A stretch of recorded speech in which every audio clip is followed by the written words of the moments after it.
कृप अलिल पंख अनुराग है, सुन मंडल रहतीर। दास गरीब उधारिया, सतगुरु मिले कबीर। पूर्ण परमात्मा कबीर साहिब जी की प्यारी हंसात्मा संत गरीबदास जी महाराज जी के बोध दिवस के उपलक्ष्य में संत रामपाल जी महाराज जी के सानिध्य में संत गरीबदास जी महाराज जी का बोध दिवस दिनांक 9 से 11 मार्च 2025 को संत रामपाल जी महाराज जी के विश्व भर में स्थित सभी सतलोक आश्रमों सहित भारत के 10 सतलोक आश्रमों में 3 दिवसीय महासमागम का आयोजन किया जा रहा है। इस शुभ अवसर पर दहेज मुक्त विवाह, रक्तदान शिविर, विशाल सत्संग और भव्य भंडारे का आयोजन किया गया है। आप सभी को इस अद्वितीय कार्यक्रम में सादर आमंत्रित किया जाता है। आपसे विनम्र आग्रह है कि अपने परिवार सहित इस कार्यक्रम में पधार कर इस आयोजन की शोभा बढ़ाएं और जगत गुरु तत्वदर्शी संत रामपाल जी महाराज जी के सानिध्य में होने वाले इस विशाल सत्संग व अमृतमय भंडारे का आनंद प्राप्त करें। इस भव्य कार्यक्रम का आयोजन सभी सतलोक आश्रमों में किया जाएगा। इस कार्यक्रम का सीधा प्रसारण सतलोक आश्रम श्री धनाना धाम, तहसील गोहाना, जिला सोनीपत, हरियाणा से 11 मार्च 2025 को सुबह 9:30 से श्रद्धा टीवी पर संत रामपाल जी महाराज यूट्यूब चैनल और स्पिरिचुअल लीडर संत रामपाल जी पर देख सकते हैं।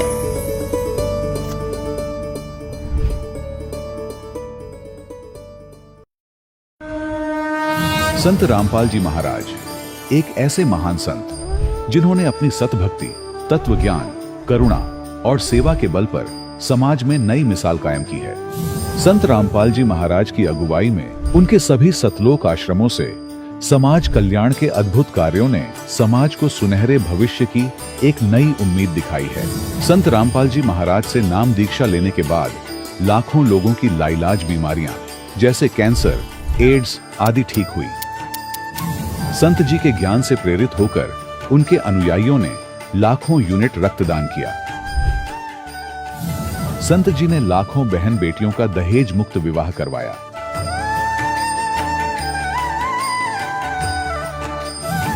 संत जी ने लाखों लोगों का नशा छुड़वाया, करोड़ों उजड़े परिवार बसे।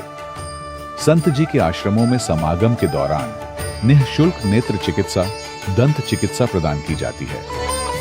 संत रामपाल जी महाराज द्वारा समय समय पर पर्यावरण संरक्षण के उद्देश्य से बड़े स्तर पर वृक्षारोपण किया जाता है। संत जी ने जरूरतमंदों को तत्काल राहत पहुंचाने के लिए एम्बुलेंस सेवा शुरू की।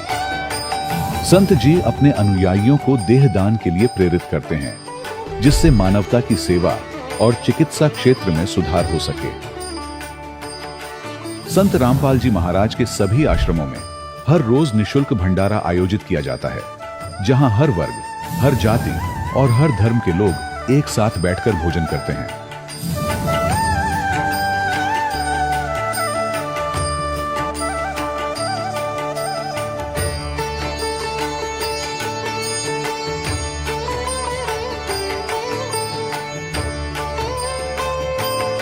संत रामपाल जी महाराज के आश्रम में हजारों बुजुर्गों को सम्मान और प्यार के साथ जीवन जीने का अवसर मिलता है। उनके खाने, रहने और स्वास्थ्य की पूरी जिम्मेदारी संत रामपाल जी महाराज उठाते हैं। अनाथ बच्चों के लिए संत रामपाल जी महाराज के सभी आश्रम किसी वरदान से कम नहीं। यहाँ उन्हें शिक्षा, संस्कार और भविष्य के लिए बेहतर अवसर प्रदान किए जाते हैं। चाहे बाढ़ हो, भूकंप या महामारी, संत रामपाल जी महाराज और उनके अनुयायी हमेशा ही जरूरतमंदों के लिए सबसे आगे खड़े रहते हैं। कोविड महामारी के दौरान संत रामपाल जी महाराज के आश्रमों से करोड़ों लोगों के लिए भोजन, दवाइयां और जीवन रक्षक सामग्रियां उपलब्ध कराई गई। चाहे गरीब की मदद हो या किसी शोषित और पीड़ित वर्ग के हक और सम्मान की लड़ाई, संत रामपाल जी महाराज ने हमेशा ही उनकी दबी आवाज को सरकारों तक पहुंचाया है और उन्हें उचित न्याय दिलवाने में अहम भूमिका अदा की है। समाज में आध्यात्मिक और सामाजिक मूल्यों के प्रति जागरूकता लाने में संत रामपाल जी महाराज हर कदम पर मानवता के सच्चे सेवक साबित हुए हैं। संत रामपाल जी महाराज का जीवन हमें सिखाता है कि सच्ची सेवा वही है जो निस्वार्थ भाव से की जाए। आइए हम भी इस महान सेवा के कार्य में इस महान संत से जुड़ें और संत रामपाल जी महाराज से नाम दीक्षा लेकर अपने जीवन को धन्य बनाएं।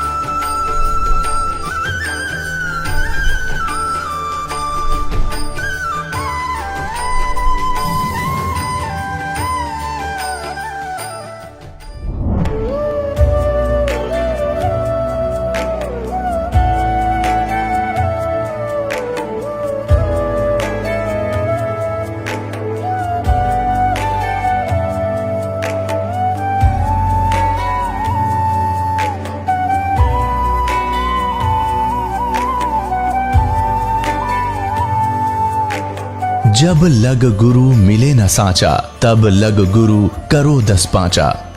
क्या गुरु बदल सकते हैं? क्या गुरु बदलने से पाप लगता है? आध्यात्म के इस मैदान में आखिर सही गुरु कौन है? गीता जी में वर्णित तत्वदर्शी संत कौन है? इन सभी प्रश्नों के उत्तर जानने के लिए अवश्य सुनिए जगत गुरु तत्वदर्शी संत रामपाल जी महाराज के मंगल प्रवचन। सत साहिब दर्शकों, जब इंसान को पूजा पाठ, व्रत और अनुष्ठान करने के बाद भी निराशा ही हाथ लगती है तो वह धर्म गुरुओं की शरण लेता है। लेकिन जब वहां भी समाधान नहीं मिलता तो उसका विश्वास परमात्मा से उठने लगता है। दर्शकों, ऐसी ही कहानी थी चंपावत उत्तराखंड की रहने वाली अंजलि विश्वकर्मा जी की। अंजलि जी पहले हिंदू धर्म में प्रचलित सभी भक्ति साधनाएं किया करती थीं और जब इन्हें उन भक्ति साधनाओं से कोई राहत मिलती न नजर आई तो इन्होंने अपनाया जय गुरुदेव पंथ को। लेकिन दर्शकों, जय गुरुदेव द्वारा बताई गई भक्ति साधना से भी इन्हें कोई आध्यात्मिक लाभ नहीं हुआ। लेकिन आज अंजलि जी का कहना है कि मेरी जिंदगी तब बदली जब मुझे संत रामपाल जी महाराज की शरण मिली। मेरे साथ ऐसे ऐसे अद्वितीय चमत्कार हुए हैं कि जिस पर विश्वास करना नामुमकिन है। तो दर्शकों, आइए जानते हैं कि आखिर अंजलि जी किन लाभों की बात कर रही है। आखिर जय गुरुदेव पंथ को छोड़कर अंजलि जी ने क्यों संत रामपाल जी महाराज की शरण अपनाई? सुनते हैं अंजलि जी की कहानी उन्हीं की जुबानी। नमस्कार जी। सत साहिब जी। क्या नाम है जी आपका? अंजलि विश्वकर्मा। अंजलि जी, आप कहाँ से हैं? जी मैं उत्तराखंड, जिला चंपावत, लोहागढ़ से। संत रामपाल जी महाराज जी से नाम उपदेश आपने कब लिया? मैंने संत रामपाल जी महाराज जी से नाम दीक्षा 2020 में ली। संत रामपाल जी महाराज जी से नाम उपदेश लेने से पहले आप क्या भक्ति साधना करती थीं? संत रामपाल जी महाराज जी से नाम दीक्षा लेने से पहले हम हिंदू धर्म में जो प्रचलित देव देवताओं की साधना थी वो हम सारी चीज़ें करते थे। इसके बाद हमने ये सारी देव देवताओं की साधना बहुत साल करने के बाद हमको कुछ भी लाभ नहीं हुआ। फिर उसके बाद हमने सोचा कि अब हम क्या करें। उसके बाद कुछ भी समझ नहीं आ रहा था। उसके बाद 5 साल तक हमने ये सब चीज़ देवी देवताओं की साधना करी। उसके बाद मेरे जो भैया थे उन्होंने जय गुरुदेव पंथ से मेरे भैया ने नाम दीक्षा ली। तो हम सोचते थे कि ये क्या है, तो उन्होंने वहाँ लिए तो हम सब से भी बोलते थे कि आप भी चलो, आप भी चलो। हमने कहा ये इसमें है क्या, तो हम थोड़ा सा कंफ्यूज हुए थे कि है क्या करके। उसके बाद भी वहाँ हमने सारे वो देखे नियम सभी था कि उसमें मांस नहीं खाना, दारू नहीं पीना, ये सब चीज़ था। पर उसके बाद भी जो हमारे ताऊ थे उनने भी नाम इनसे ली थी जय गुरुदेव पंथ से नाम दीक्षा। तो जो मेरे ताऊ थे बस मांस, मदिरा, तंबाकू ये सारी चीज़ तो वो खाती नहीं थे। फिर भी मेरे ताऊ बीड़ी तो पीते ही थे। तो हम भी सोचते थे कि ये पंथ मतलब कैसा है जो इसमें तो बीड़ी तो पी रहे हैं पर दारू नहीं पीते, ये नहीं पीते, मांस नहीं खाते, पर बीड़ी क्यों पीते हैं। तो मैंने अपने ताऊ से एक सवाल पूछा, ताऊ जी आप बीड़ी क्यों पीते हैं? उनने कहा कि हमारे जो गुरु जय गुरुदेव जी है उनने कहा कि बीड़ी पीते हैं। तो मैं सोचती थी कि बीड़ी भी क्यों पीते हैं, अगर ये सारी चीज़ें इसमें है तो ये क्यों पीते हैं बीड़ी भी। तो फिर आप संत रामपाल जी महाराज जी की शरण में कैसे आईं? जी इसकी तो बहुत लंबी कहानी है, मैं आपको बताना चाहूँगी। क्या हुआ कि 2013 में जो मेरे बड़े भाई थे उनने संत रामपाल जी महाराज जी से नाम दीक्षा ली थी। तो उसके बाद मेरे बड़े भाई ने ली तो फिर अब हम मेरी फैमिली वाले जो मेरी मम्मी थे पापा थे वो सोचते थे कि मेरा बेटा पता नहीं कहाँ जो पहुँच पहुँच गया किसी संत के पास, या जो मेरे ताऊ थे पहले तो उनने ली थी। फिर उसके बाद मेरे बड़े भाई से कहा कि आप भी लो। उसके बाद 2020 में मेरे जो बड़े भाई हैं उनने कहा कि हमसे आप भी लोगी संत रामपाल जी महाराज जी से। तो मेरे बड़े भाई के बोलने से हमने नाम दीक्षा ली थी। हमने ना ही कुछ बुक पढ़ी थी, ना ही कुछ हमको कुछ ज्ञान था। उसके बाद हमने अपने बड़े भाई के कहने पर नाम दीक्षा ले ली थी। तो फिर संत रामपाल जी महाराज जी की शरण में आने के बाद क्या आपको कोई लाभ भी मिले? जी सर, हमको बहुत सारे लाभ हुए सर। पहला लाभ तो ये है कि जो मेरी बड़ी बहन थी उसके जो हाथ में थी वो गांठ बन गई थी, जिसको मेडिकल की भाषा में कहते हैं लिपोमा। तो मेरी बहन को वो हो गया था। तो मेरी बहन के हाथ में गांठ होने से पहले हमने संत रामपाल जी महाराज जी से नाम दीक्षा ली थी। तो संत रामपाल जी महाराज जी से तो हमने अपनी बड़ी बहन से भी कहा कि आप भी आओ, इसमें तो कैंसर के बड़ी से बड़ी बीमारियां ठीक होती है, तो आप भी आओ, आप भी हो जाओगे ठीक। तो मेरी बहन बोलती थी नहीं, तो ये तो हो ही नहीं सकता। तो हमने कहा तो एक बार आके तो दिखा। तो यहाँ पे हम उसको लाए तो भगत जी ने उसको ज्ञान समझाया कि कहा कि ऐसा है, देखो ऐसा भी सही हो जाता है, इसमें तो कैंसर से बड़ी बड़ी बीमारी भी सही हो जाती है। तो मेरी बहन ने नाम दीक्षा ली।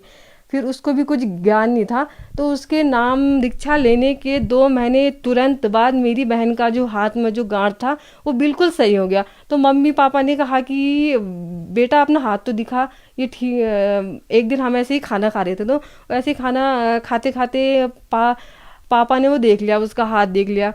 तो कहा कि बेटा आपके हाथ में तो ये था, ये कहाँ गया, आपकी गांठ कहाँ गई? उसने आगे पापा कहाँ गई? फिर ऐसे करके हाथों में वो उसने अपनी गांठ देखा तो वो बिल्कुल भी हो गया था, सही हो गया था, सिर्फ पूर्ण परमात्मा संत रामपाल जी महाराज जी की दया से। फिर उसके बाद ये पहला लाभ तो ये है। दूसरा लाभ सर ये है कि हमारी आर्थिक स्थिति बहुत ही ज़्यादा खराब थी। पहले हमारी जो आर्थिक हमारी ज़रूरतें थी हमारी, वो भी नहीं हो पाती थी, पूरी नहीं हो पाती थी सर। तो हमने जब से संत रामपाल जी महाराज जी की शरण में आए तो हमको इतने लाभ हुए कि पहले तो आर्थिक लाभ हमारे ये हुआ कि हमारे घर में इतने धन की ज़्यादा उत्पत्ति हुई संत रामपाल जी महाराज जी की दया से। आज पहले जो हमारे पास 1 रुपया तक नहीं था, कुछ भी पैसे नहीं थे। जब से हम संत रामपाल जी महाराज जी के शरण में आए, संत रामपाल जी महाराज जी की दया से हमारे पास एक गाड़ी भी है, गाड़ी मोटर सारे हैं संत रामपाल जी महाराज जी की दया से। संत रामपाल जी महाराज जी से नाम उपदेश लेने के बाद आपको बहुत सारे लाभ प्राप्त हुए। तो जो दर्शक आज आपको टीवी पर देख रहे हैं वो भी संत रामपाल जी महाराज जी से जुड़ना चाहते हैं तो कैसे जुड़ सकते हैं? संत रामपाल जी महाराज जी के विभिन्न चैनल टीवी पे आते हैं।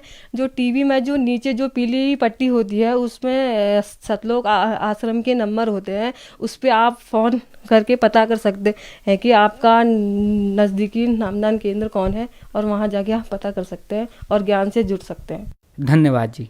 सत साहिब। दर्शकों, अभी आपने सुने संत रामपाल जी महाराज से दीक्षा प्राप्त करके सुखी हुए भक्त के अनुभव। अब देखिए जगत गुरु तत्वदर्शी संत रामपाल जी महाराज के मंगल प्रवचन। तो इस प्रकार जो परमात्मा के ट्रीटमेंट में है, आप स्टूडेंट रहोगे जब तक परमात्मा के, आपको गलती करोगे झटके भी देगा, छोटा मोटा आपको खुरकावा धमकावेगा किसी भी कारण से, आपको सुचारू रखने के लिए। और जो चले गए नाम कटवा के, उनको आगे पता लगेगा वो किसी बैरिस्टर बनेंगे। अब जैसे ये दास जूनियर इंजीनियर सिविल की सर्विस किया करता था हरियाणा गवर्नमेंट में, उस समय हमारा भी एक नहर का काम चल रहा था, एक रोड का काम चल रहा था साथ साथ। तो वहाँ जो रोड के ऊपर मिट्टी डाल रहा था और वहीं एक एक्सीडेंट आ गया उस B&R का,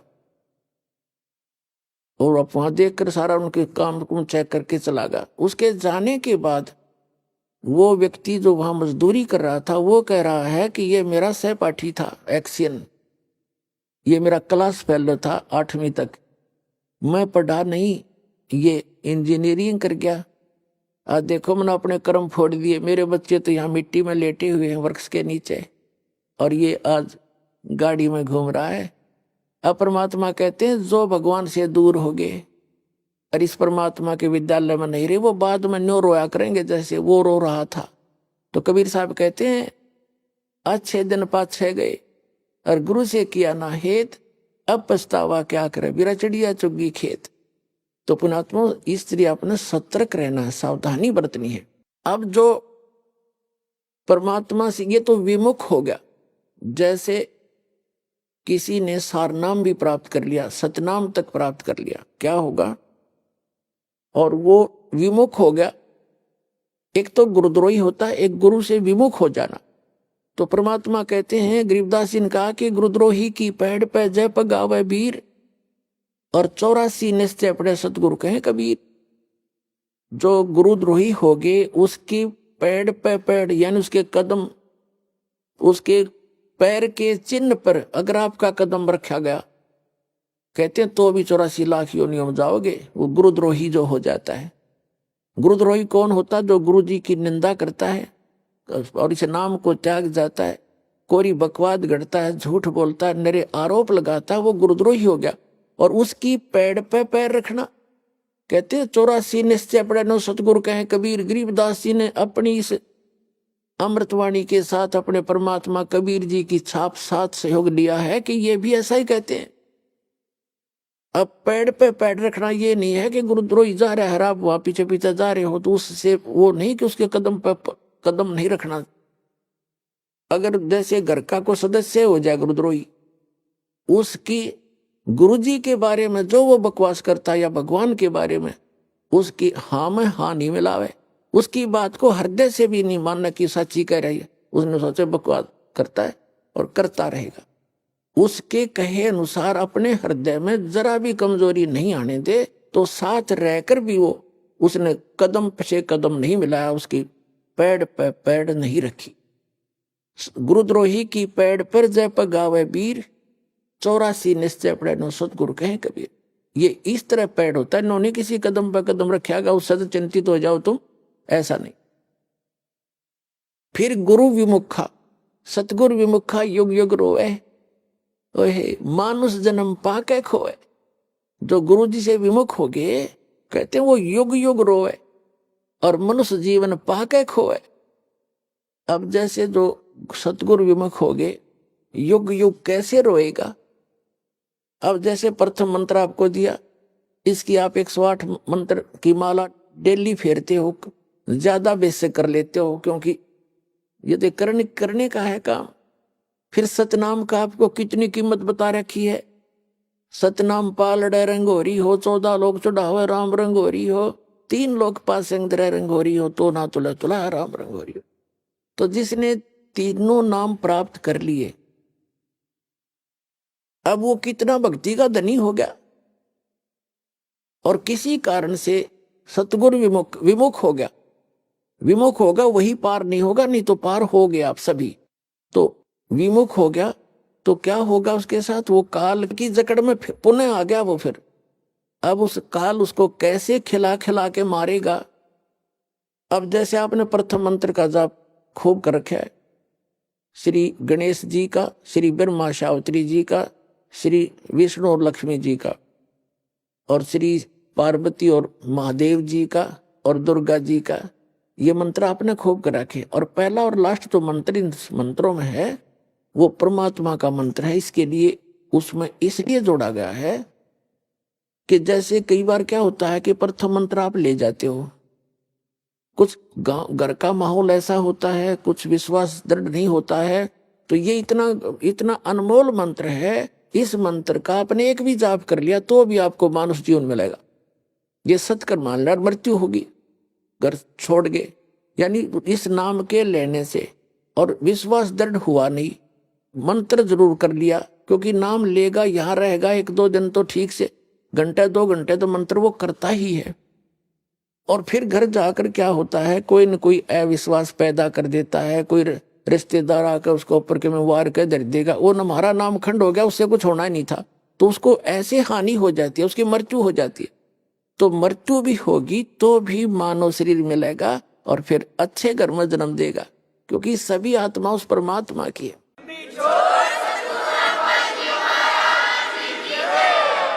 तो यहाँ से उपदेश लेकर इंसान जो मार खाते हैं वो परमात्मा पर विश्वास ना करके मर्यादा भंग करके उनको हानि हो ही जाती है, लेकिन इस नाम का बेनिफिट भी उनको भी मिलेगा जैसा उन्होंने किया उस सत्र का। अब क्या होगा, जैसे ये बीच के 5 मंत्र हैं, इस प्रथम मंत्र के अंदर, प्रथम दीक्षा मंत्र के अंदर जो बीच के 5 नाम हैं, इनमें इन भगवानों के मंत्र हैं और इनकी इतनी कमाई हो जाती है। जब आप शरीर छोड़कर जाओगे आपको पहले गणेश जी के लोक में रखेंगे और वहां आपके अंदर बहुत सी सिद्धियां होंगी, आप वहां गण बन जाओगे और गणेश गणों का ईश उनका स्वामी है। वहां बहुत ठाठ होंगे आपके बहुत से, वहां अपनी पूंजी को वहां नष्ट करोगे। उस प्रथम मंत्र गणेश वाले मंत्र, गणेश जी वाले मंत्र की कमाई को वहां नाश करोगे। वहां जब पल्ला खत्म हो लेगा, आपकी पूंजी माइनस हो जाएगी, उसके बाद आपको ब्रह्मा और सावित्री के लोक में प्रथम मंत्र की पुण्य कमाई के साथ वहां भेजा जाएगा। वहां जाकर नैश्रित आपका ऐसे ही देव घर में जन्म होगा, फिर आप वहां कर्म पूरे करोगे, अपने ठाठ वहां भोगोगे। वहां भी रेस्टोरेंट है और आपकी कमाई के कुछ चार्ज लेते हैं ये सब। वहां जब आपकी पुण्य समाप्त हो जाएगी, वहां से फिर विष्णु जी के लोक में भेजा जाएगा और फिर वहां से जब आपके पुण्य समाप्त होंगे फिर आप शिव जी के लोक में भेजे जाओगे। जब आपके वहां पुण्य समाप्त हो जाएंगे ये भक्ति के, फिर आप दुर्गा जी के लोक में भेजे जाओगे। वहां जब समाप्त हो जाएंगे, जिसने प्रथम मंत्र का रखा है, सतनाम भी ले रखा है, तो उसके बाद क्या होगा, सतनाम के प्रथम मंत्र जो ब्रह्म का मंत्र है, फिर आप ब्रह्म लोक में जाओगे और वहां इनसे ज्यादा सुख है या बकवाद ज्यादा है। वो एक अच्छा रेस्टोरेंट है। इन अन्य जैसे एक तो हिसार और रोहतक में रेस्टोरेंट हो, एक दिल्ली में वो कैसटार बोल रहे हैं वो हो, तो उसका खर्चा भी ज्यादा, उसमें बकवाद भी ज्यादा, उसमें सुविधा भी ज्यादा, लेकिन उसका खर्चा भी अधिक ही होता है, उसका चार्ज भी अधिक होता है। तो ब्रह्म लोक में वही जा सकता है जिसके पास ही प्रथम मंत्र ओम नाम का जाप की श्रद्धा से भक्ति की हुई हो, तो फिर वो रहेगा ब्रह्मलोक में।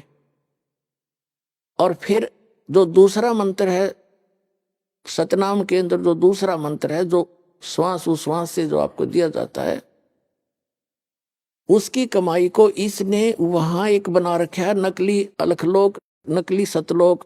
उस सतलोक में रखता है ये ब्रह्मलोक, उनसे हटकर है जो महाइंद्र का लोक है, वो ब्रह्मलोक का वो पोर्शन है जहां ये ब्रह्म के ओम नाम की जाप की कमाई वाले हंस वहां रहते हैं। कहने का भाव ये है दास का कि आपकी और जिसने सारनाम मिल गया है पूंजी, वो बाकी तो उसकी सारी नष्ट हो जाएंगी। सारनाम जिसको मिल गया है और आपको याद आ गया उस समय भी, यदि पहले याद आ जाता है, जैसे आप गणेश जी के लोक में गए या विष्णु जी के लोक में गए और वहां जाते ही आपको याद आया कि मैं तो गलत होगी, यहाँ तो मेरी सारी पूंजी नाश होएगी, रोज की उनको दिखाई देती है बैंक बैलेंस, जैसे पैसे निकालते हो और उसमें डेली निकल आ जाती है रिपोर्ट, ऐसे वहां डेली चलता आपका इतनी पूंजी खत्म होगी, इतनी आज इतनी आपने इतना खर्चा कर दिया। तो फिर उसको याद आता है कि भैया तो गलत हो गया, और गुरुजी बताया करते थे ये तो बात बिगड़ गई, मैं तो गलत आ गया, मैंने तो कहीं और जाना था। फिर उसको याद आ गई कि मेरा तो नाम कट्या होगा, फिर जब मैं यहां आ सकता हूं वैसे तो आ ही नहीं सकता, नाम खंडवा होगा। तो यहां कहते हैं शिव मंडल ब्रह्मापुरी चाहे विष्णु लोक में हो, हमरे गुण भूले नहीं तो आन छुटाऊं। तो यदि वहां भी आपका ये बात याद आ गई कि मैं तो गलत आ गया, भगवान कोई गलती बनी होगी मेरे ते, वो गलती ऐसी बनती है जो स्वयं को मालूम ना हो और गुरुद्रोही ना हो, वैसे गफलत करके हट जाता है आदमी दूर, तो वो गुरुद्रोही नहीं होता, उसकी फिर वहां भी अर्जी स्वीकार होती है, तो परमात्मा वहां पहुंच जाते हैं। और उस लोक में जाकर वहां के प्रधान से कहते हैं छोड़ इसको, ये हमारा भक्त है, तुम कैसे ले आए इसको? तो तुरंत हाथ खड़े कर देते, ले जाओ जी, ले जाओ अपना।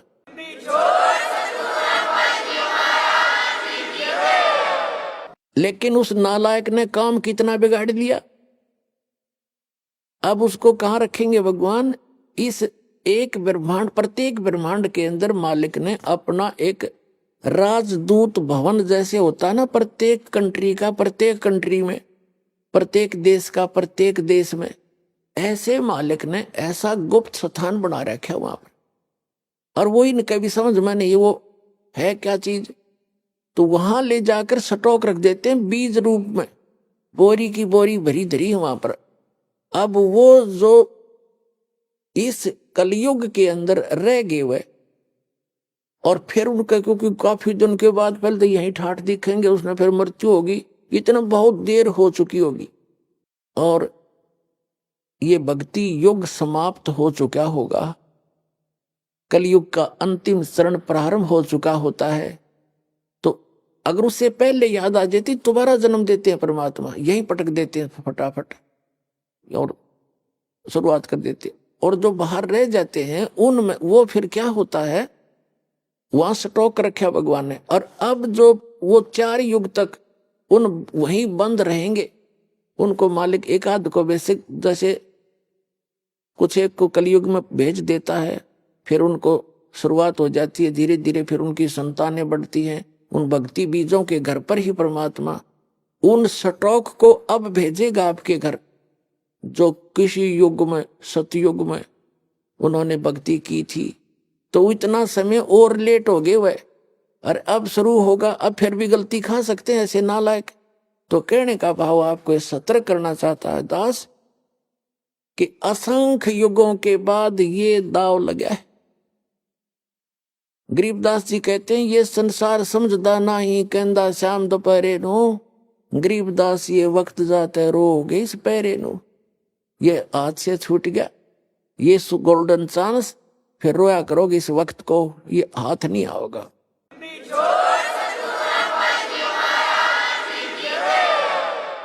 अब क्या बताना चाहा है, अब ये वो समय है जिसमें आप पार हो सकते हो। और क्या बताया है कि शिव मंडल ब्रह्मापुरी से विष्णु लोक में हो, और हमरे गुण भूला नहीं तो आन छुटाऊं। तो यदि आप हमारे गुणों को याद रखोगे कि हम कितने समर्थ हैं, तो वहां से भी तुम्हें छुटवा लाएंगे। लेकिन काम बिगाड़ दिया, और जो वहां जाकर भी जिनको याद नहीं आता, तो फिर क्या होता है, जिनको सार नाम प्राप्त है उन प्राणियों में से ये काल क्या करेगा, जैसे ब्रह्मा विष्णु महेश ये पुण्यात्मा है, और ये कभी ना कभी परमेश्वर कबीर जी की शरण में किसी इसी प्राइम टाइम में, कलयुग के इस बिचली पीढ़ी में उन्होंने सत साधना परमात्मा की शरण में आके की है। और वो सार नाम प्राप्त होने के बाद तो उनकी कमाई का अंत नहीं रहता, इतनी हो जाती है भक्ति की। तो उनमें से उनको वो अलग रखता है, उस अगम लोक में रखता है, अलख लोक में। सतलोक से ऊपर अलख लोक है, उन आपस में एक दूसरे का कोई कनेक्शन नहीं रहने देता, उनको पता भी नहीं कि ऊपर कौन रह रहे हैं दूसरे लोक में,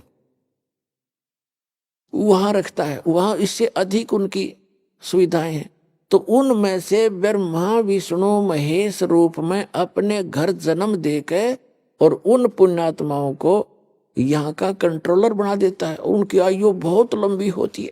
अब पुण्यात्माओं, ये जो ज्ञान है ये कबीर गॉड गिवन है, और कबीर परमेश्वर कबीर जी ने अपनी प्यारी आत्मा गरीबदास साहिब गांव छुड़ाने जिला झज्जर हरियाणा वाले को ये ज्ञान दिया था, और वो स्वयं आकर मिले थे, उस परमात्मा के इस यथार्थ ज्ञान को हमें समझाया। अब क्या बताया है, अब जैसे ब्रह्मा जी की आयु है, पुण्यात्माओं कल का जो सत्संग था उस सत्संग को आज फिर से अब जोड़ूंगा, अब जोड़ा जा रहा है। कल जो आपको समझाया था, बताया था कि गीता ज्ञान दाता भी नासवान है। ये 3 परमात्मा, एक सरपुरुष, एक अक्षर पुरुष और परम अक्षर पुरुष, वो पूर्ण परमात्मा स्वयं है। वो सत्यनारायण है, वो अविनाशी परमात्मा है। पहले ये थोड़ा सा क्लियर करते हैं कि जैसे ब्रह्मा विष्णु महेश की भी मृत्यु होगी, ब्रह्मा जी की आयु है 100 वर्ष की और उनका 50 वर्ष पूरे हो चुके हैं, 51वां वर्ष चल रहा है। ब्रह्मा जी का 51वां वर्ष चल रहा है और उनके वर्ष बनते कैसे हैं?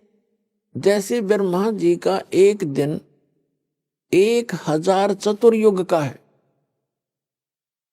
और एक चतुर्युग में कितने वर्ष होते हैं? सतयुग, त्रेता, द्वापर, कलियुग, ये चारों युग मिलाकर एक चतुर्युग बनता है, चारों युगों का। और इनके कुल वर्ष कितने हैं? 43,20,000 वर्ष एक चतुर्युगी में। और ब्रह्मा जी के ऐसे ऐसे 1000 चतुर्युग का दिन इतनी ही रात्रि है। अब जैसे अब ये वैज्ञानिक छाती कूट रहे हैं कि हमने बहुत बड़ा वो कर लिया, अनुसंधान कर लिया और बिग बैंग वाला थ्योरी है कि उसमें ऐसा हुआ, धमाका हुआ, फिर ऐसे बन गया और फिर सारा अणु बनकर ये ऐसे मिल गया।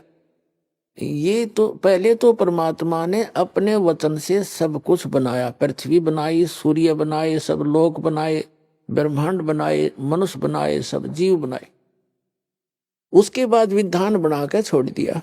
ये फिर ऐसे हो रहा है तो इसने खोजने जाओ इसके ऊपर, तो ये तो बालकों की सोच है, कैसे हुआ, क्यों हुआ, और करने वाले ने कर दिया, वो तारो जैसे होवे या ना होवे। तो वो कैसे होता है? जैसे 1000 चतुर्युग तक यहां सब ठीक रहेगा, यानी प्रलय तो आती रहेंगी, एक प्रलय, एक महाप्रलय, एक मीडियम प्रलय होती है। ये 3 प्रकार की प्रलय होती है, हमने डिटेल से बता रखा है कई बार, फिर आगे बताएंगे। अब दूसरा प्रसंग है। तो जैसे ब्रह्मा जी का एक दिन पूरा होगा तब कितना समय बीत जाएगा? 1000 से गुना कर दो 43,20,000 को, तो 4,32,00,00,000 वर्ष बीत जाएंगे। तब क्या होगा? रात्रि शुरू होगी ब्रह्मा जी की और पृथ्वी लोक पर, पाताल लोक पर और स्वर्ग लोक में कोई प्राणी नहीं रहेगा। ये सभी मृत्यु को प्राप्त हो जाएंगे, सब पानी ही पानी भर जाएगा, इसमें प्रलय हो जाएगी। और उसके बाद क्या होगा कि सभी प्राणी वो ब्रह्मा जी के लोक में अलग अलग स्थिति में, अलग अलग जैसे जिसके कर्म है वहीं पर उनको रख दिया जाएगा।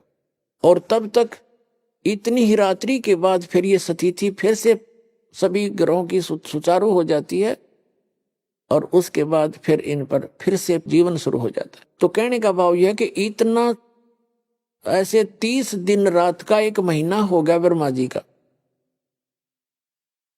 एक महीना ऐसे दिनों का जिसके एक दिन में 4,32,00,00,000 वर्ष और इतने रात्रि में, और ऐसे 30 दिन रात का एक महीना, ऐसे 12 महीने का एक वर्ष और 100 वर्ष की आयु है ब्रह्मा जी की। पुण्यात्मा गणना भूल जाओगे आप, इतनी लंबी दिखा इसकी आयु आपने। और उसके बाद विष्णु जी की ब्रह्मा जी से 7 गुना अधिक आयु है। अब ये गणना तो छोड़नी पड़ेगी, हमने ब्रह्मा जी के 100 वर्ष लेने पड़ेंगे इस गणना को आगे से बढ़ाने के लिए। तो 700 वर्ष हो गए ऐसे वर्ष बने हुए विष्णु जी की आयु। और भगवान शंकर की विष्णु जी से 7 गुना, तो 4900 वर्ष ऐसे वर्ष बने हुए श्री शिव जी यानी तमोगुण भगवान का जीवन है, इतनी आयु है। ऐसे 70,000 जो तमोगुणी शिव मर जाएंगे की मृत्यु हो जाएगी, तब एक ब्रह्मांड का, पूरे ब्रह्मांड का विनाश होगा। इसमें सब ब्लास्ट हो जाएगा एकदम सबका, ऐसा होगा। और फिर क्या होगा? सभी तो फिर एक युग होगा, वो किसका? अक्षर पुरुष का। श्रीमद् भगवद गीता अध्याय नंबर 15 पर आइए, श्लोक नंबर 16 और 17 में सरपुरुष और अक्षर पुरुष, ये दो पुरुष बताए। सरपुरुष के 21 ब्रह्मांड है इस काल के ब्रह्म के, और अक्षर पुरुष के उस पर ब्रह्म के 7 शंख ब्रह्मांड है। तो इनके अंतर्गत जितने प्राणी हैं वो भी नाशवान हैं और ये भी दोनों नाशवान हैं। अब ये एक युग हो गया अक्षर पुरुष का, और ये कहता है गीता अध्याय नंबर 4 के श्लोक नंबर 5 और 9 में कि अर्जुन, मेरे और तेरे बहुत जन्म हो चुके हैं। गीता ज्ञानदाता ये सरपुरुष है, श्री कृष्ण जी में प्रवेश करके बोल रहा है। ये कह रहा है कि मेरे जन्म और कर्म अलौकिक है। कर्म तो अलौकिक ऐसे हैं जैसे विष्णु पुराण के अंदर 2 प्रमाण हैं। एक तो एक बार देवताओं और राक्षसों का युद्ध हो गया और उसमें देवता हार गए, राक्षस जीत गए। तो देवताओं ने पूजा करी विष्णु जी की, विष्णु रूप में ये काल प्रकट हो गया। उसने कहा कि मैंने तुम्हारी बात मन की जान ली है और तुम उस ससाद को, ससाद है जो मानदाता का पोता, उसको खड़ा करो युद्ध में, उसमें प्रवेश करके मैं राक्षसों को मार दूंगा। ऐसा ही किया, उसमें प्रवेश करके खुद मार गया। और फिर ऐसे ही पुरंजय के शरीर में प्रवेश करके उन गंधर्वों का नाश कर दिया। एक बार नाग वंश के व्यक्तियों का और गंधर्वों का आपस में युद्ध हो गया, तो गंधर्वों ने नागों की सारी संपत्ति लूट ली। नाग माने नाग वंश के पुरुष व्यक्ति, उन्होंने स्तुति की तो ये काल खुद विष्णु रूप में आ गया और इसने कहा कि पुरंजय को तैयार करो और उसको मैं उसमें प्रवेश करके इन गंधर्वों का नाश करूंगा। और गीता जी का ज्ञान दे दिया श्री कृष्ण में प्रवेश करके। तो इसके कर्म अलौकिक कैसे हैं और जन्म अलौकिक कैसे है। जैसे अब इसकी एक ब्रह्मांड का जब नाश होगा, इसकी भी मृत्यु होगी, दुर्गा की भी मृत्यु होगी, लेकिन परमात्मा ने इनको एक ऐसा आशीर्वाद दे रखा है इनकी ब्रह्माटी रखने के लिए। इन दोनों ने महान गलती की थी। हमने गलती तो की, लेकिन हमारी गलती अक्षम्य मान ली दाता ने, कि हमने देखा देखी कर दी थी। आपको सृष्टि रचना से इसका ज्ञान कंप्लीट होगा। उसको बार बार पढ़ा करो, सीडी ले जाओ, उसको देखा करो, पुस्तक में पढ़ो, उससे ज्ञान होगा। क्योंकि बार बार वो एक चैप्टर नहीं सुनाया जा सकता। इसलिए परमात्मा ने ऐसे उपकरण दिए हैं कि आप घर बैठे देख सकते हो, सारा परिवार बैठ के जान सकते हो, 10 मित्र इकट्ठे होकर भी देख सकते हो सीडी को। तो ऐसे तो फिर इसके अब जन्म कैसे अलौकिक है। अब जैसे ये मरेगा, ये एक ब्रह्मांड का नाश होगा जब 70,000 बार शिव की मृत्यु हो जाएगी, तमोगुण शिव की। और ये एक युग होगा इतना लंबा, एक युग होगा अक्षर पुरुष का। पुणात्मा, आप बुद्धिमान इसलिए बनाए हो, शिक्षित बनाए। बुद्धिमान तो पहले भी थे हमारे पूर्वज, लेकिन शिक्षित इसलिए बनाए हो कि आप इन अपने अनमोल सदग्रंथों से परिचित हो गए। जैसे श्रीमद् भगवद गीता अध्याय नंबर 8 के श्लोक नंबर 17 में लिखा है, उसमें ब्रह्मणे चतुर्युग लिखा है कि अक्षर पुरुष के, ब्रह्मणे माने वहां अक्षर पुरुष की तरफ संकेत है, पर ब्रह्म की तरफ संकेत है ब्रह्मणे का अर्थ वहां, क्योंकि वहां आयु का आंकड़ा है, आयु सीमा है। जहां आयु का लिंक नहीं है वहां ब्रह्मणे का अर्थ, जैसे 17वें अध्याय के 23वें श्लोक में, गीता में अध्याय नंबर 4 के श्लोक नंबर 32 में, वहां परम अक्षर ब्रह्म की तरफ संकेत है। तो यहां ब्रह्मणे का अर्थ है पर ब्रह्म। क्या एक दिन 1000 युग का, उसमें नोट चतुर्युग। ब्रह्मा का एक दिन चतुर्युग का होता है और इस परब्रह्म का होता है, परब्रह्म अक्षर पुरुष का होता है 1000 युग का। वो ऐसे बने हुए युग होते हैं। आप गीता अध्याय नंबर 8 के श्लोक नंबर 17 को पुनः देखना। अब थोड़ा सा दिखा भी देता हूं, ये देखिएगा श्रीमद् भगवद गीता, इसका अध्याय नंबर आपको 8 दिखाते हैं। ये देखिएगा अध्याय नंबर 8 और श्रीमद् भगवद गीता, इसका श्लोक नंबर ये 17 है। इसमें क्या लिखा है कि सहस्र युग पर्यंतम, इसमें चतुर्युग नहीं है, सहस्र चतुर्युग नहीं है, ओनली युग, सहस्र युग पर्यंतम। अह माने दिन, यत ब्रह्मणे, यहां ब्रह्मणे का अर्थ है अक्षर पुरुष का, और जहां आयु सीमा का कोई जिक्र नहीं होता वहां ब्रह्मणे का अर्थ होता, ब्रह्मणे का अर्थ होता बड़ा भगवान। तो ब्रह्म से बड़ा ये ब्रह्म है, यहाँ अक्षर पुरुष है। विदु माने जानो, अह माने दिन। इस अक्षर पुरुष का यानी पर ब्रह्म का एक दिन 1000 युग का, नोट चतुर्युग। और रात्रि युग सहस्त्रांतम ते अहोरात्रि विद जना। रात्रि भी उसकी सहस्र युग की है, नोट चतुर्युग की। और जो इस प्रकार के दिन और रातों की गणना को जानते हैं वे विद्वान पुरुष हैं, वो तत्वदर्शी संत है। आगे देखो इनका अनुवाद अड़ंगा, इनका अड़ंगा अनुवाद दिखाऊं। इन्होंने ब्रह्मण्यकार से लिख दिया, ब्रह्मा का जो एक दिन है उसको 1000 चतुर्युगी तक की अवधि वाला मूल संस्कृत देखो इसकी, सहस्र युग पर्यंतम, नोट सहस्र चतुर्युग पर्यंतम, ओनली सहस्र युग है। इन्होंने अड़ंगा डाल दिया चतुर्युगी। Little knowledge is the dangerous thing, नीम हकीम खतराए जान। ये नीम हकीम थे, इन्होंने अड़ंगे कर दिए, अनुत्तम का अर्थ अति उत्तम कर दिया। ऐ फूटे भाग हमारे ऐसे गुरु हमारे, और वर्जमा ने जाना होता उसका आना कर दिया।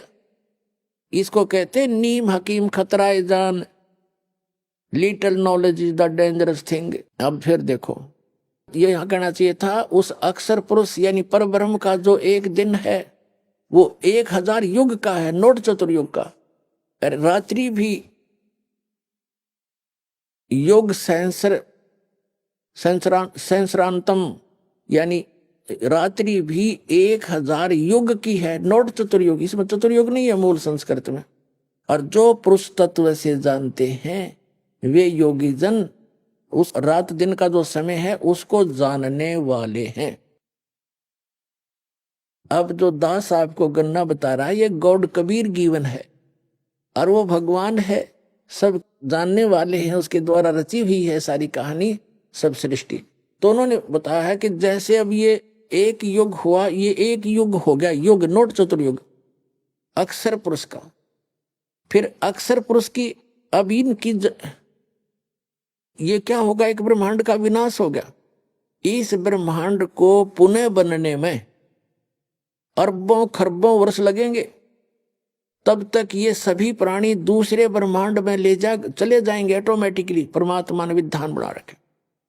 और ये काल की भी मृत्यु होगी सरपुरुष की, और दुर्गा जी की भी मृत्यु होगी, और आग लगेगी पूरे ब्रह्मांड में, पूरे ब्रह्मांड में आग लग जाएगी। और ये तड़प तड़प कर मरेंगे सारे, जब जो यहाँ रह जाएंगे। उसके बाद सभी प्राणी दूसरे लोक में चले जाएंगे वहां। और इन दोनों का फिर वहां पुनर्जन्म होगा। जन्म होगा किसी अन्य से नहीं होगा, ऑटोमेटिक ये वहां जाते ही जहां इनका अलग स्थान है ब्रह्मांड में, सबसे ऊपर टॉप के स्थान पर, सब जगह से बना रखा है, उस स्थान पर जाते ही इन दोनों का युवा शरीर हो जाएगा, दुर्गा का और इस सरपुरुष काल का। फिर इनसे, इनके कुछ वचन से और कुछ इनके शारीरिक संस्कार संयोग से ये फिर पुनः 3 पुत्रों की उत्पत्ति करेंगे। और जो अच्छी आत्माएं जो बची हुई थी उनके पुण्य फिर भी शेष रह जाते हैं, तो उनमें से फिर ये वहां, पहले तो यहां पर ब्रह्मा विष्णु महेश ऐसे जैसे एक ब्रह्मा मर गया, दूसरा पुण्यात्मा जो अब रह जाएंगे इस भक्ति को संग्रह कर पार ना हुए, वो धन सारा रह गया उनके साथ, उसको ऐसे ठगवा होगा उनको। जैसे ब्रह्मा जी की मृत्यु हुई तो नेक्स्ट पुत्र ब्रह्मा रजोगुण बना के रजोगुण क्षेत्र में रह के ये दोनों दुर्गा और ये वहां एक पुत्र उत्पन्न करते हैं, वो ऑटोमेटिकली रजोगुण हो जाता है। इस ब्रह्मा के मरते ही दूसरा युवा ब्रह्मा वहां धर देंगे ठाक है, और फिर वो सृष्टि चलाए, वो ऐसे रहेगा इतनी वर्ष के बाद फिर उसकी मृत्यु। ऐसे 7 ब्रह्मा की मृत्यु के बाद एक विष्णु मरेगा, ऐसे एक नेक्स्ट विष्णु वो उत्पन्न करके अचेत रखेंगे, इस विष्णु के मरते ही दूसरा विष्णु धर देंगे, और वो जो मृत्यु को प्राप्त हुआ ब्रह्मा विष्णु महेश वो नीचे 84 लाख योनियों के चक्कर में फिर से गिर जाएंगे। परमात्मा कहते हैं ये अरहट का कुआ लोई या गड़बज्जा है सब कोई, कीड़ी कुंजर और अवतारा हर हट डोर बंधे कई बारा। असंग जन्म हो गए, नो भी ऐसे चक्कर काटते हैं। ये अवतार तक ब्रह्मा विष्णु महेश तक की मृत्यु होती है। ऐसे ही जब शिव मरेगा उससे पहले एक तमोगुण युक्त उन्हीं पुण्यात्माओं में से एक शिव को रख लेगा और फिर उस शिव की मृत्यु होते उसको रख देगा। ऐसे इसने अपनी व्यवस्था बना रखी है। इसको 1,00,000 मानव शरीरधारी प्राणी खाने होते हैं और उस अपने खाने के लिए इसने तीनों पुत्रों की ड्यूटी ला रखी है। इनको ऐसे गुण युक्त बना रखा है, इनके भी बस की बात नहीं है। अब आपने गरीबदास साहिब जी की वाणी में एक पढ़ा, जैसे आपने तो नहीं पढ़ा होगा, बहुत बार बोला है दास ने कि राम कृष्ण सतगुरु सहजादे और भक्ति हेत या हुए प्यादे। कहते ब्रह्मा विष्णु और महेशा ये तीनों देव दयालु हमेशा। अब जो ये वचन बोला है कितना गूढ़ है कि राम कृष्ण उस परमात्मा के सहजादे हैं, यानी उन विशेष अच्छी आत्माएं हैं। इन्होंने घणे भक्ति करी थी लेकिन गलती खा गए, यहीं रह गए। ये है उस परमात्मा की प्यारी आत्मा। अब ये फिर कभी इतने युगों के बाद ये पृथ्वी पर पटके जाएंगे और फिर इनका मनुष्य जन्म होगा। यानी जब कभी मनुष्य जीवन होगा परमात्मा फिर इनको पकड़ेंगे। जैसे कहते हैं जो जन मेरी शरण है ताका हूं मैं दास और गेल गेल लाग गया फिरूं जब तक धरती आकाश। तो इन्होंने कितना काम बढ़ा लिया, जो इसी गलती करके ऐसी भक्ति करके सार नाम तक प्राप्त करके यही धक्के खा रहे हैं।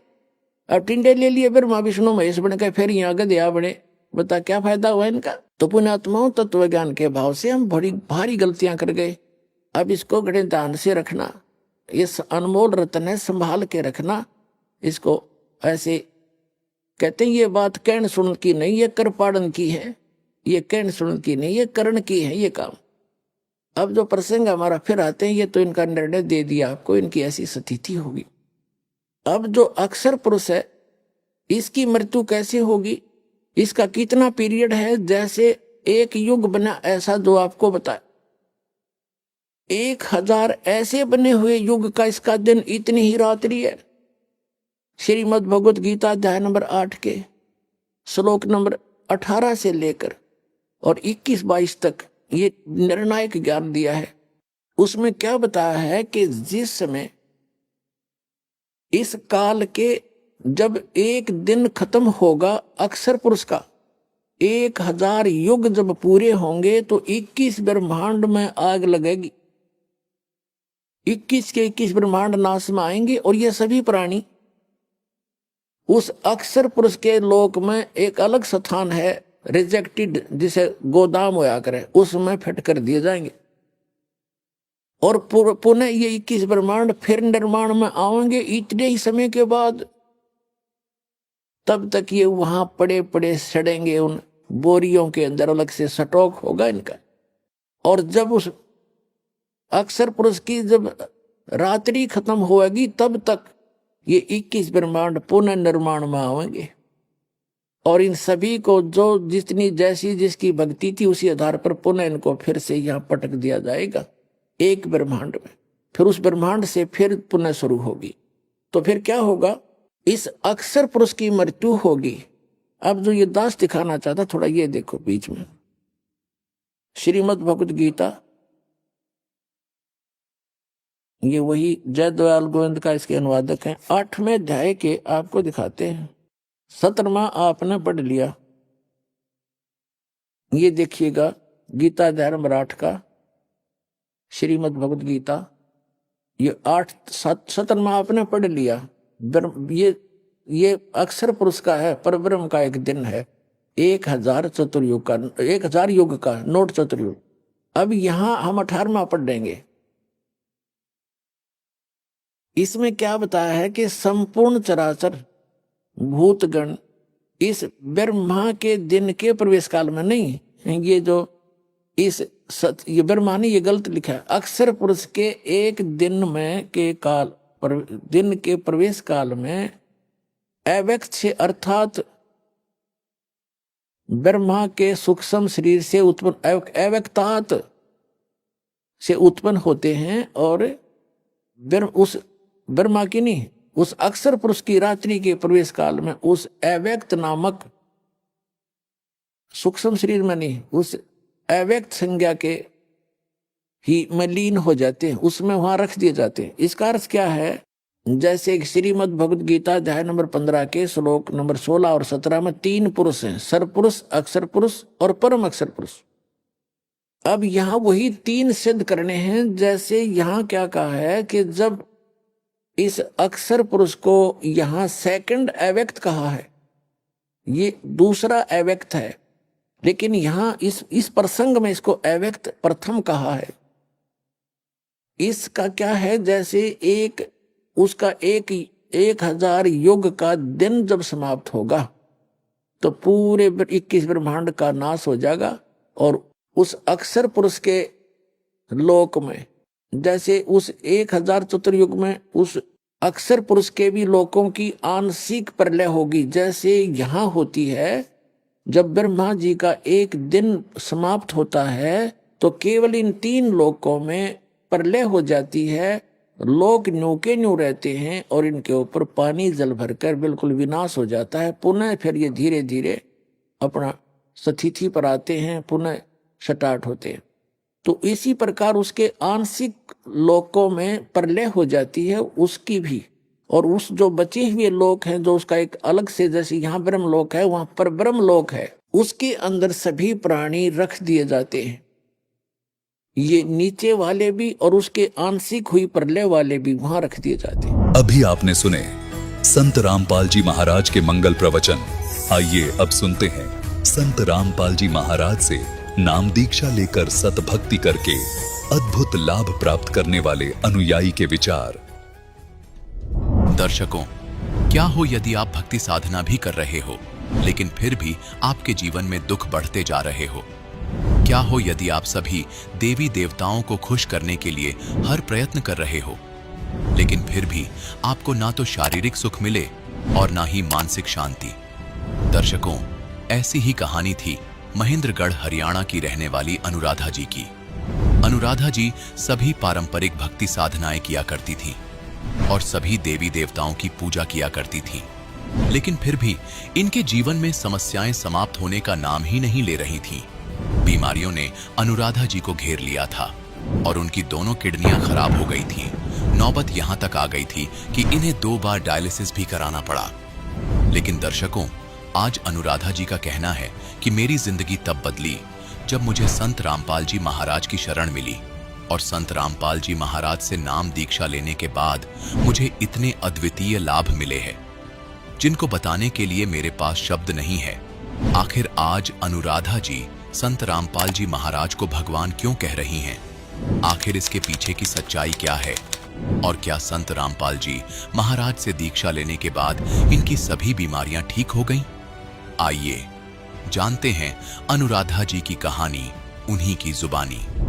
नमस्कार जी। नमस्ते जी। क्या नाम है जी आपका? अनुराधा दास से। बहन जी, आप कहाँ से हैं? महेंद्रगढ़ जिला श्यामपुरा गांव से। संत रामपाल जी महाराज जी से आप कब जुड़े? 27 नवंबर 2021। संत रामपाल जी महाराज जी से जुड़ने से पहले आप क्या भक्ति साधनाएं करती थीं? जो संसार में करते हैं देवी देवता की सबकी पूजा करती थी, शिव जी, विष्णु जी, दुर्गा माता सबकी करती थी। जैसे कि आपने बताया कि आप सभी देवी देवताओं की पूजा करती थीं, तो फिर क्या कारण बना कि आप संत रामपाल जी महाराज जी की शरण में आईं? सर, मैं 1 साल से जैसे उल्टी ज़्यादा लग रही थी मेरे, तो उल्टी लगने की वजह से मेरे को गांव की साइड में ले गए थे। तो वहाँ डॉक्टरों के जैसे दिखाते थे, कोई कुछ बोल रहा था, कोई कुछ बोल रहा था। तो 2 बार तो मैं भियानी एडमिट रही हूँ, वहाँ टीबी के लिए हुई हूँ, और 1 बार कलावती हॉस्पिटल में टीबी के लिए वहीं हुई हूँ। 6 महीने दवाई खाई है वहाँ, लेकिन कोई भी आराम नहीं हुआ सर जी। उसके बाद फिर मैं दोबारा लुहानी है एक पास का गाँव, वहाँ लेके गए, वहाँ उन्होंने टाइफाइड बता दिया।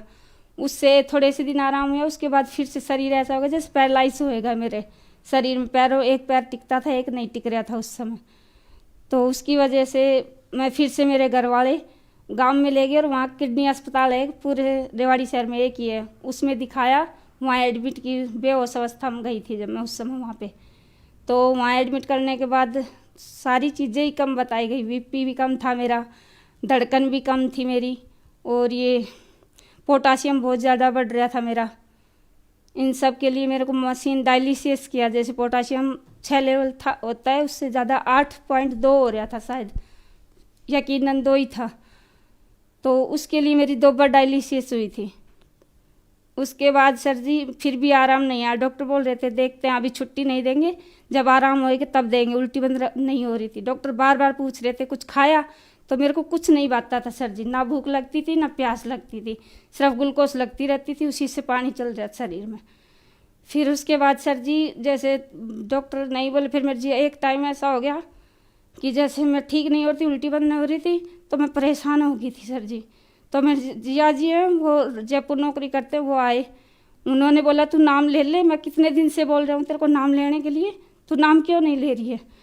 तो उस हालत में इन्होंने मेरे को देखा, जब इन्होंने बोला नाम ले ले, उस दौरान मैंने नाम लिया। उस समय मेरे डायलिसिस की मशीन लगी हुई थी और मेरे को गोदी में लेके गए थे, जहाँ रेवाड़ी नामदान सेंटर है वहाँ पे, संत रामपाल जी महाराज से फिर मैंने दीक्षा ली। संत रामपाल जी महाराज जी से नाम उपदेश लेने के बाद आपको क्या लाभ मिले? सर मेरे को आध्यात्मिक ज्ञान हुआ। एक तो परमात्मा के बारे में पहले मेरे को कुछ नहीं पता था, इसका बहुत ज़्यादा अच्छा ज्ञान हुआ मेरे को।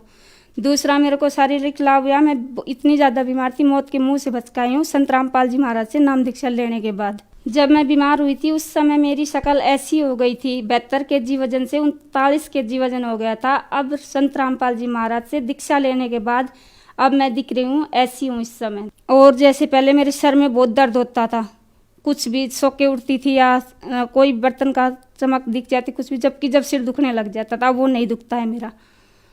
मतलब जो भी शरीर में तकलीफ थी सब ठीक हो गई संत रामपाल जी महाराज से दीक्षा लेने के बाद मेरी। और सर जी जब नाम दीक्षा नहीं ली थी तो मेरे पति, जैसे मैं पूजा करती थी सांसारिक, उनके लिए मेरे इनके बीच में झगड़ा हो जाता था। अब वो भी नहीं होता है, मानसिक तनाव तो वो भी हट गया मेरा। संत रामपाल जी महाराज जी से जुड़ने के बाद आपको बहुत सारे लाभ प्राप्त हुए, तो संत रामपाल जी महाराज जी से नाम उपदेश कैसे प्राप्त कर सकते हैं? संत रामपाल जी महाराज से नाम दीक्षा टीवी पे टेंशन से उनमें पीली पट्टी आती है सर जी, उन पे नंबर दिए रहते हैं, उनमें फ़ोन नंबर करके पता कर लो, अपने आसपास जहाँ रहते हैं वहाँ का पता बता देंगे, वहाँ जाके नाम दीक्षा ले लो आप। धन्यवाद जी। धन्यवाद सर। संत रामपाल जी महाराज एक ऐसे महान संत जिन्होंने अपनी सतभक्ति, तत्व ज्ञान, करुणा और सेवा के बल पर समाज में नई मिसाल कायम की है। संत रामपाल जी महाराज की अगुवाई में उनके सभी सतलोक आश्रमों से समाज कल्याण के अद्भुत कार्यों ने समाज को सुनहरे भविष्य की एक नई उम्मीद दिखाई है। संत रामपाल जी महाराज से नाम दीक्षा लेने के बाद लाखों लोगों की लाइलाज बीमारियां जैसे कैंसर, एड्स आदि ठीक हुई। संत जी के ज्ञान से प्रेरित होकर उनके अनुयायियों ने लाखों यूनिट रक्तदान किया। संत जी ने लाखों बहन बेटियों का दहेज मुक्त विवाह करवाया।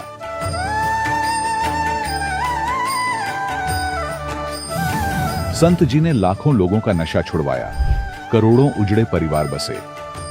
संत जी के आश्रमों में समागम के दौरान निःशुल्क नेत्र चिकित्सा, दंत चिकित्सा प्रदान की जाती है। संत रामपाल जी महाराज द्वारा समय समय पर पर्यावरण संरक्षण के उद्देश्य से बड़े स्तर पर वृक्षारोपण किया जाता है। संत जी ने जरूरतमंदों को तत्काल राहत पहुंचाने के लिए एम्बुलेंस सेवा शुरू की। संत जी अपने अनुयायियों को देहदान के लिए प्रेरित करते हैं, जिससे मानवता की सेवा और चिकित्सा क्षेत्र में सुधार हो सके। संत रामपाल जी महाराज के सभी आश्रमों में हर रोज निःशुल्क भंडारा आयोजित किया जाता है, जहां हर वर्ग, हर जाति और हर धर्म के लोग एक साथ बैठकर भोजन करते हैं।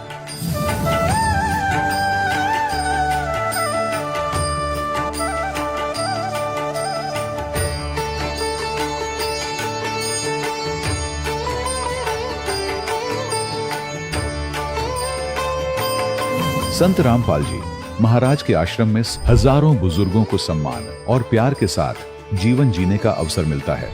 उनके खाने, रहने और स्वास्थ्य की पूरी जिम्मेदारी संत रामपाल जी महाराज उठाते हैं। अनाथ बच्चों के लिए संत रामपाल जी महाराज के सभी आश्रम किसी वरदान से कम नहीं। यहाँ उन्हें शिक्षा, संस्कार और भविष्य के लिए बेहतर अवसर प्रदान किए जाते हैं। चाहे बाढ़ हो, भूकंप या महामारी, संत रामपाल जी महाराज और उनके अनुयायी हमेशा ही जरूरतमंदों के लिए सबसे आगे खड़े रहते हैं। कोविड महामारी के दौरान संत रामपाल जी महाराज के आश्रमों से करोड़ों लोगों के लिए भोजन, दवाइयां और जीवन रक्षक सामग्रियां उपलब्ध कराई गई। चाहे गरीब की मदद हो या किसी शोषित और पीड़ित वर्ग के हक और सम्मान की लड़ाई, संत रामपाल जी महाराज ने हमेशा ही उनकी दबी आवाज को सरकारों तक पहुंचाया है और उन्हें उचित न्याय दिलवाने में अहम भूमिका अदा की है। समाज में आध्यात्मिक और सामाजिक मूल्यों के प्रति जागरूकता लाने में संत रामपाल जी महाराज हर कदम पर मानवता के सच्चे सेवक साबित हुए हैं। संत रामपाल जी महाराज का जीवन हमें सिखाता है कि सच्ची सेवा वही है जो निस्वार्थ भाव से की जाए। आइए हम भी इस महान सेवा के कार्य में इस महान संत से जुड़ें और संत रामपाल जी महाराज से नाम दीक्षा लेकर अपने जीवन को धन्य बनाएं।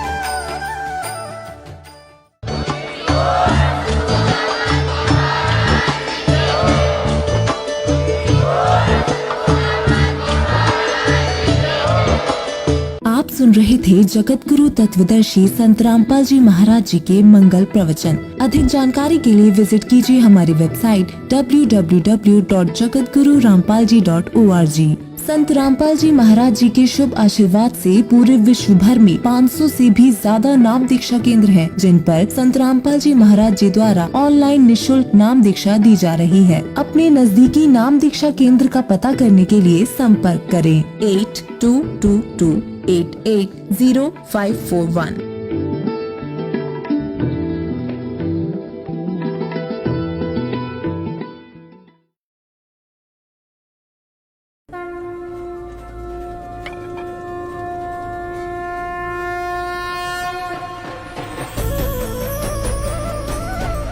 ग्रीब अलिल पंख अनुराग है, सुन मंडल रहतीर। दास गरीब उधारिया, सतगुरु मिले कबीर। पूर्ण परमात्मा कबीर साहिब जी की प्यारी हंसात्मा संत गरीबदास जी महाराज जी के बोध दिवस के उपलक्ष्य में संत रामपाल जी महाराज जी के सानिध्य में संत गरीबदास जी महाराज जी का बोध दिवस दिनांक 9 से 11 मार्च 2025 को संत रामपाल जी महाराज जी के विश्व भर में स्थित सभी सतलोक आश्रमों सहित भारत के 10 सतलोक आश्रमों में 3 दिवसीय महासमागम का आयोजन किया जा रहा है। इस शुभ अवसर पर दहेज मुक्त विवाह, रक्तदान शिविर, विशाल सत्संग और भव्य भंडारे का आयोजन किया गया है। आप सभी को इस अद्वितीय कार्यक्रम में सादर आमंत्रित किया जाता है। आपसे विनम्र आग्रह है कि अपने परिवार सहित इस कार्यक्रम में पधार कर इस आयोजन की शोभा बढ़ाएं और जगत गुरु तत्वदर्शी संत रामपाल जी महाराज जी के सानिध्य में होने वाले इस विशाल सत्संग व अमृतमय भंडारे का आनंद प्राप्त करें। इस भव्य कार्यक्रम का आयोजन सभी सतलोक आश्रमों में किया जाएगा। इस कार्यक्रम का सीधा प्रसारण सतलोक आश्रम श्री धनाना धाम, तहसील गोहाना, जिला सोनीपत, हरियाणा से 11 मार्च 2025 को सुबह 9:30 से श्रद्धा टीवी पर संत रामपाल जी महाराज यूट्यूब चैनल और स्पिरिचुअल लीडर संत रामपाल जी पर देख सकते हैं।